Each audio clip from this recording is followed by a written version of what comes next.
మనుషుల దగ్గర నుంచి ఏదో ఒకటి మనం ఆశిస్తా ఉంటాం. ఒక ఆజ్ఞ ఏంటో తెలుసా?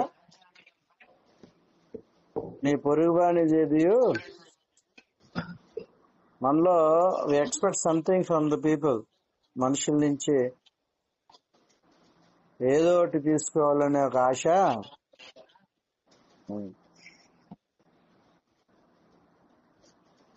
ఇది మన జీవితాన్ని ఏం చేస్తుంది అంటే పాడు చేస్తుంది. ఈ ఆశ అనేది ఆత్మీయ జీవితంలో రాంగ్ లోకి తీసుకుపోతుంది. గుర్తుపెట్టుకోండి, ఒక దగ్గర ఆశించినప్పుడు, ఒక దగ్గర నుంచి పొందుకున్నప్పుడు వాళ్ళ యొక్క ప్రభావం నీ మీద ఉంటుంది. పెట్టుకోవాలా? వాళ్ళు సరైన వాళ్ళు కాకపోతే వాళ్ళ యొక్క చెడు ప్రభావం నీ మీద ఉంటుంది. అందుకే ఆజ్ఞ ఏంటి? ఏది ఆశించొద్దు అన్నాడు. ఆత్మీయంగా నువ్వు ఎదిగిన తర్వాత, రక్షణలోకి వచ్చిన తర్వాత you have to practice it. ఫ్రీగా వస్తే ఏదైనా తీసుకోవాలనే మనసు అసలు ఉండకూడదు. ఖచ్చితంగా చెప్పాలా, నాకు వద్దు ఇది. ప్రేమతో అభిమానంతో ఇచ్చారంటే అది వేరే విషయం. అర్థమైందా? వాళ్ళు ఇస్తే బాగుండు అనే మనసు నీలో ఉండకూడదు. అది నాకు ఇస్తే బాగుండు కకుర్తి బుద్ధి ఒకటి ఉంటుంది. కకుర్తి బుద్ధి. ఇది ఆత్మీయ జీవితంలో నువ్వు స్ట్రాంగ్ గా అవ్వలేవు. చాలా మంది ఆత్మీయంగా ఎందుకు ఎదగలేరో తెలుసా? Because of this mind set. ఈ మనస్తత్వాన్ని బట్టి ఆత్మీయంగా చాలా మంది ఎదగలేరు. నీకు ఎప్పుడైతే ఆశ, కక్కుర్తి నీ హృదయంలో ఉంటుందో, నీ మనసులో ఆ యొక్క భావాలు నీలో ఉంటాయో, ఆశించినంత మేర నీ పోరాటం ఉండదు. శక్తివంతంగా నువ్వు పోరాడలేవు.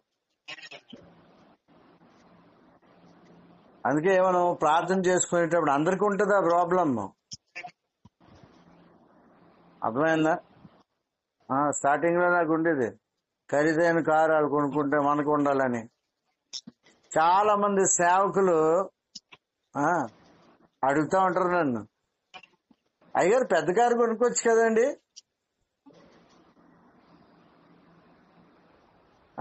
దేనికని అడుగుతాను నేను. దేనికయ్యా? అర్థమవుతుందా అర్థమవుతలేదా? అడుగుతా ఉంటారు. దాన్ని బట్టి వాళ్ళ మనస్తత్వం ఏంటో నీకు అర్థమవుతా ఉంటది. పెద్ద పెద్ద వస్తువులు, పెద్ద పెద్దవి కావాలా. ఇవన్నీ నీ ఆత్మీయ జీవితాన్ని కుంటుపరిచేస్తాయి. నువ్వు ఎదగలేవు ప్రార్థనలో. ఎప్పుడైతే ఆజ్ఞకు వ్యతిరేకంగా నీ మనస్తత్వం డెవలప్ అవుతుందో, అటువైపుకు నువ్వు ఆకర్షింపబడతావో, పరిశుద్ధాత్మదేవుడు 100% నీలో పనిచేయడం, నీ ప్రార్థన స్ట్రాంగ్ గా ఉండదు.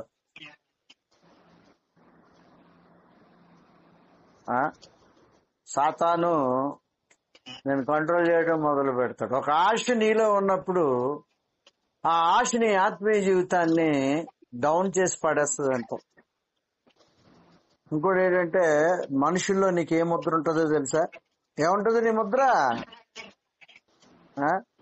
ఇటు కక్కుర్తిగాడరా అంటారు, ఈ వ్యక్తి కక్కుర్తిదిరా అంటారు.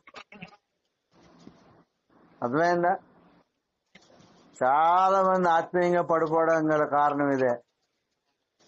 గెహజీ స్టోరీ మనకు తెలుసు. గెహజీ స్టోరీ ఒకసారి చదువుకోండి, మళ్ళీ ఒకసారి.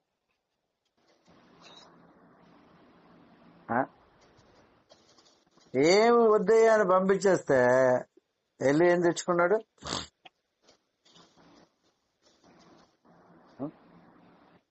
నా గురువు గారు రమ్మంటున్నారు అని అడిగి తెచ్చుకున్నాడు. రిజల్ట్ ఏమైందో తెలుసా? కుష్టి వ్యాధి వచ్చేసిందంటే, భయంకరమైన వ్యాధిని పొందుకున్నాడు. కాబట్టి ప్రార్థన చేసుకోవాలా, ప్రభువా నాలో ఈ యొక్క భయంకరమైన దురాత్మ ఆశపడే మనస్తత్వం ఉందయా, తీసేయ్యా తీసేయ్యా తీసేయ్యా అని అడగాలి. తిండి మీద ఆశపడి ఒకడు పోయాడు. బహుమతులు ఆశించి కొంతమంది పాత నిబంధనలో క్రొత్త నిబంధనలో ప్రాణాలు పోగొట్టేస్తున్నారంట. 30 వెండి నాణాలు ఏం చేసుకుంటాడు? పోనీ ఏమన్నా ఎక్కువ డబ్బా? 30 వెండి నాణాలు దేవుడిని అమ్మేశాడంట. వాక్యంలో రాయబడింది. తర్వాత ఆయన మరణాన్ని చూసేటప్పటికి, ఆ శిలువ మరణాన్ని చూసేటప్పటికి పశ్చాత్తాపడ్డా ఉపయోగం లేకపోయిందంతే.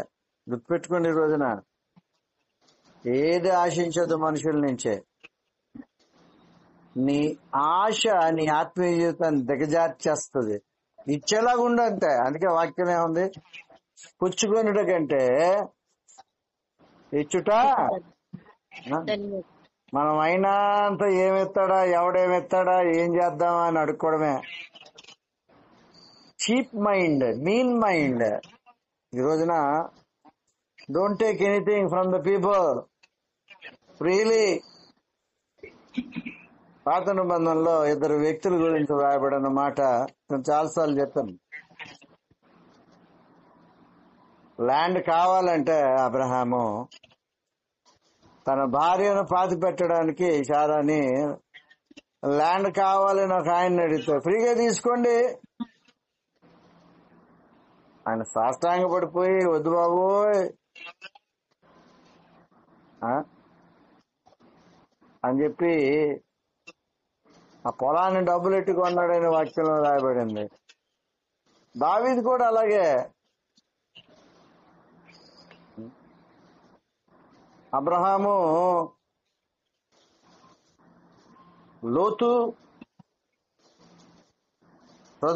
సొదొమ గుమరులో ఉన్నప్పుడు, శత్రురాజులు పట్టుకుపోయినప్పుడు తీసుకుని వచ్చాడు. పొలగొట్టిన సంపద అంతా తీసుకొస్తే రాజు ఇస్తే ఏమన్నాడో తెలుసా? ఏమొద్దు నాకు. మరి ఇవన్నీ చదివే కూడా ఆడేమిస్తాడు ఈడేమిస్తాడు అని ఆలోచించడం ఎంతవరకు సమంజసం? ఈ రోజున మనల్ని ప్రశ్నించుకోవాలా, ఎలా ఉంది మన ఆత్మీయ జీవితం? అడుక్కునే మైండ్ సెట్ లోనుందా? బైక్ కనబడకపోయినా ఇస్తే బాగుండు అనే మనసు నీలో ఉన్నప్పుడు నువ్వు ఆత్మీయంగా ఎదగలేవు. దేవుడు ఆశించినట్టుగా నువ్వు వాడబడలేవు. కాబట్టి ఈ రోజు నేను ఆ మాటలు వింటున్న నీవు కరెక్ట్ ఇవ్వగలవు. మనల్ని మనం సరి చేసుకుందాం, ప్రార్థన చేసుకుందాం. అయ్యా, ఈ కక్కుర్తి బుద్ధి, ఆశపడే బుద్ధి నాలోంచి తీసింది. ఏదన్నా ఉంటే ఎవరిని అడగాల? పిల్లలు ఎవరిని అడుగుతారండి? తల్లిదండ్రులు మాత్రం అడుగుతారు. నువ్వు ఆశపడితే దేవుడు తప్పకుండా ఇస్తాడు. కాబట్టి ఈ రోజున ఈ విషయాలు జ్ఞాపకం చేసుకోవాలి. హల్లెలూయా, హల్లెలూయా. వాక్యంలో ఏముంది?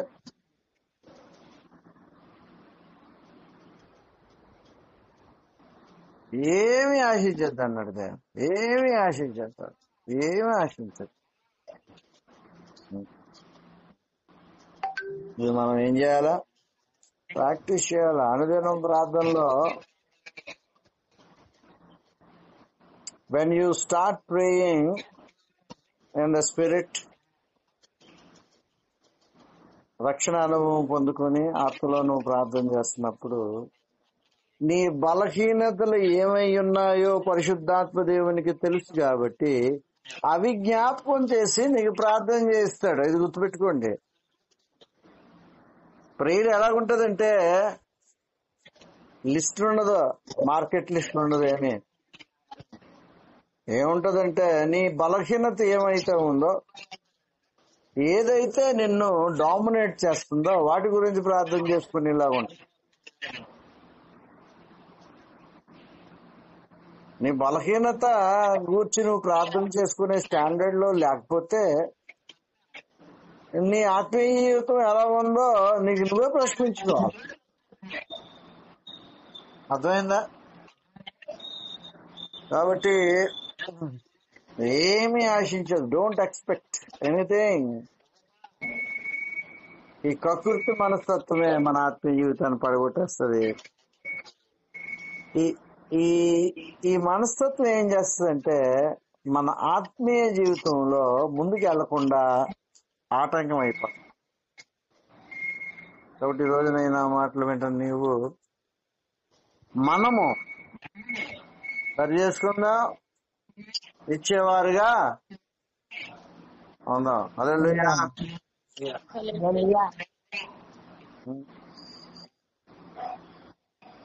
మనం ఎప్పుడైతే దేవునికి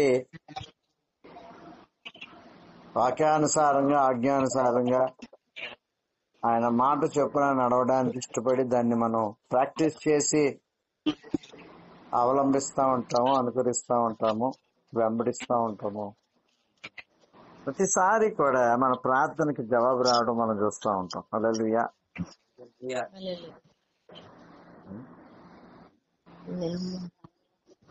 ఈరోజు అంబర్పేటలో ఒక వ్యక్తికి ఫోన్ చేశా. ఈ మధ్యకాలంలో మీటింగ్ చేసినప్పుడు అల్లమ్మ బాధపడుతుంది. ఇటు చర్చికి రాడండి, వాక్యం చదవడండి మా అబ్బాయి.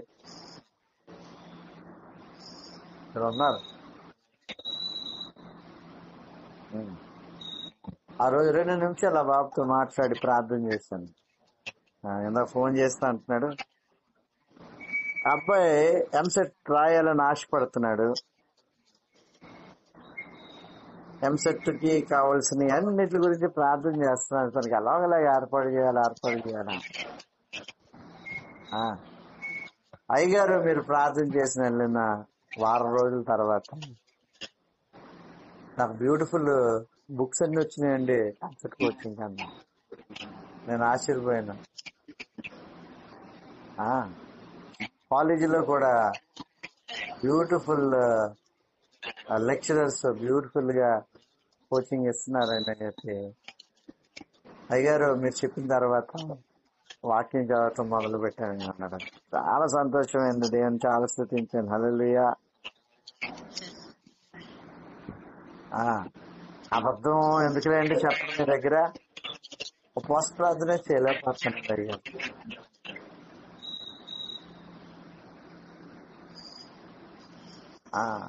ఆత్మల భారముతో వాక్యానుసారముగా నువ్వు ఏది చెప్పినా పరిశుద్ధాత్మ వాళ్ళ క్రియ చేయటం మొదలు పెడతాడు.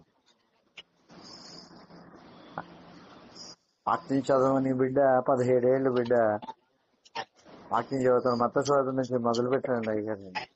చాలా ఆనందం అయింది నాకు. ఉపవాస ప్రార్థన కూడా చేస్తానని ఒప్పుకుంటున్నాడు.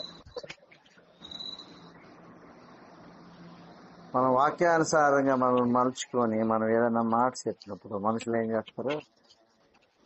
వెంట మొదలు పెడతారు. హల్లెలూయా.